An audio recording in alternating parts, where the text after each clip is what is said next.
மீண்டும் தமிழ்நாட்டினுடைய முதலமைச்சராக வருவதற்கு முதலமைச்சரின் சார்பில் நீங்கள் எல்லாம் எங்களுக்கு உதயசூரியன் சின்னத்திலே வாக்களிக்க வேண்டும் என்று கேட்டு வந்திருக்கின்றோம். சிறுபான்மை சமூகத்தின் பாதுகாவல் கேடயமாக இருக்கிற நம்முடைய முதலமைச்சர் முத்துவேல் கருணாநிதி ஸ்டாலின் அவர்கள் மக்களுக்கு எண்ணற்ற திட்டங்களை கொடுத்திருக்கிறார். அந்த திட்டங்கள் எல்லாம் மீண்டும் தொடர்ந்திட மகளிர் உரிமை தொகை மாதம் 1000, கலைஞர் விடியல் பயண திட்டம், பிள்ளைகளுக்கு காலை உணவு திட்டம், தமிழ்நாட்டினுடைய உரிமைகள் மீது ஒரு ஏகோபித்த அந்த உரிமை பறிப்பு நிகழ்வை ஒன்றிய பாரதிய ஜனதா அரசு எப்பொழுதெல்லாம் முன்னெடுக்கிறதோ அப்பொழுதெல்லாம் மாநில உரிமைகளுக்காக இந்தியாவில் முதல் நபராக நின்று எதிர்த்து குரல் கொடுக்கிற நம்முடைய தமிழ் மண்ணின் தலைமகன், தமிழ்நாடு போராடும், தமிழ்நாடு வெல்லும் என்கிற முழக்கத்தோடு தமிழ்நாட்டை பாதுகாத்துக் கொண்டிருக்கிற தலைவன் அண்ணன் தளபதி மு.க. ஸ்டாலின் அவர்கள் மீண்டும் தமிழ்நாட்டின் முதலமைச்சராக வர வேண்டும், தமிழ்நாட்டை காப்பாற்ற வேண்டும். இந்த தொகுதி நீண்ட இடைவெளிக்கு பிறகு திராவிட முன்னேற்ற கழகம் களத்திற்கு வந்திருக்கிறது. உதயசூரியன் சின்னம் களத்திற்கு வந்திருக்கிறது. என்னை திண்டுக்கல் தொகுதியினுடைய வேட்பாளராக முதலமைச்சர் தன்னுடைய வேட்பாளராக அறிவித்திருக்கிறார். என்னை நீங்கள் உதயசூரியன் சின்னத்திலே வாக்களித்து தேர்ந்தெடுக்கிற பொழுது முதலமைச்சரை தேர்ந்தெடுத்ததாக தான் அது அர்த்தம்.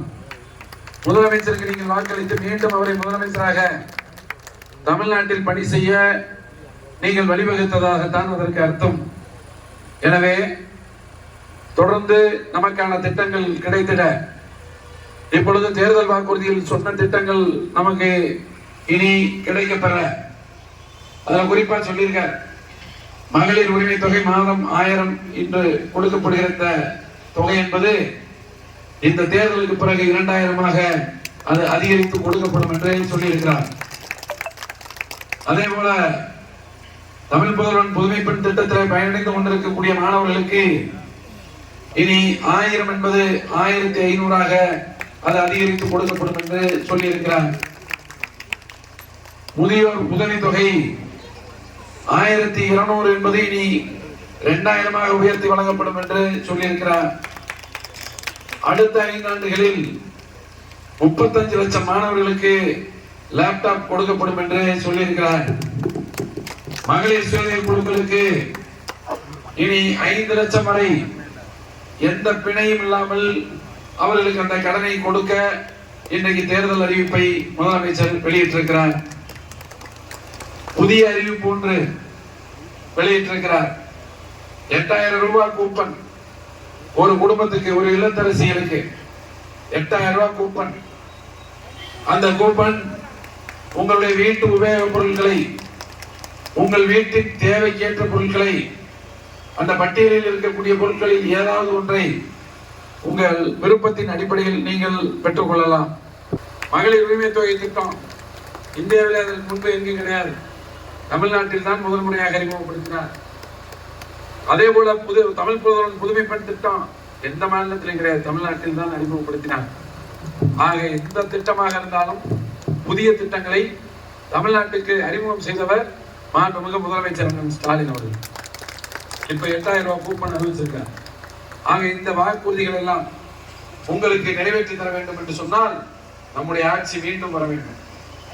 இந்த தொகுதியில நாம் 100% வெற்றியை நாம் பெற வேண்டும். இந்த தொகுதி செயல்படக்கூடிய ஒரு தொகுதியாக மாற வேண்டும். இந்த தொகுதியினுடைய மக்களுடைய பிரச்சனைகள் சட்டமன்றத்திலே பேசப்பட வேண்டும். இந்த தொகுதியினுடைய பிரச்சனைகளை சட்டமன்றத்திலே பேசுகிற என்னை நீங்கள் தேர்ந்தெடுக்க வேண்டும். நிச்சயமாக முதலமைச்சரிடத்துல, துணை முதலமைச்சர் அண்ணன் உதயநிதி அவர்களிடத்துல எளிதாக பேசி இந்த தொகுதிக்கு பல்வேறு திட்டங்களை கொண்டு வரக்கூடிய வாய்ப்பு எனக்கு இருக்கிறது. நிச்சயமாக உழைப்பேன். உங்கள் நம்பிக்கையை காப்பாற்றுகிற வகையில் உழைப்பேன். என்னை தேர்ந்தெடுத்த சட்டமன்றத்திற்கு நீங்கள் அனுப்புகிற பொழுது நான் உங்களுடைய மக்கள் பிரதிநிதியாக, உங்களுடைய ஊழியராகத்தான் என்னுடைய பணி இருக்கும் என்பதை மட்டும் சொல்லி இந்த சட்டமன்ற உறுப்பினர் அலுவலகம் இனி 8 மணியிலிருந்து இரவு 8 மணி வரை திறந்திருக்கும். என்னை நீங்க பார்க்கலாம். நான் வேலை காரணமா வெளியே போயிருந்தா என்னுடைய உதவியாளர்களை பார்க்கலாம். அவர்களிடத்துல உங்க பிரச்சனையை சொல்லலாம். உங்க பிரச்சனைகளை சொல்லிட்டு உங்க செல்போன் நம்பர் கொடுத்தீங்கன்னா சம்பந்தப்பட்ட அதிகாரிகள்கிட்ட பேசி உங்களுக்கு உரிய தகவலை, உரிய தீர்வை உங்களுக்கு சொல்லுகிற செயல்படுகிற ஒரு சட்டமன்ற உறுப்பினர் அலுவலகமாக இனி திண்டுக்கல் சட்டமன்ற உறுப்பினர் அலுவலகம் இருக்கும் என்பதை மட்டும் நேரத்தில் சொல்லி, நீங்கள் எல்லாம் எனக்கு உதயசூரியன் சின்னத்திலே வாக்களித்து என்னை வெற்றி பெற செய்ய வேண்டும் என்று கேட்டு ஆதரிப்பேன், வாக்களிப்பேன், உதயசூரியன் உதயசூரியன் என்று சொல்லி விடைபெறுகின்றேன். நன்றி.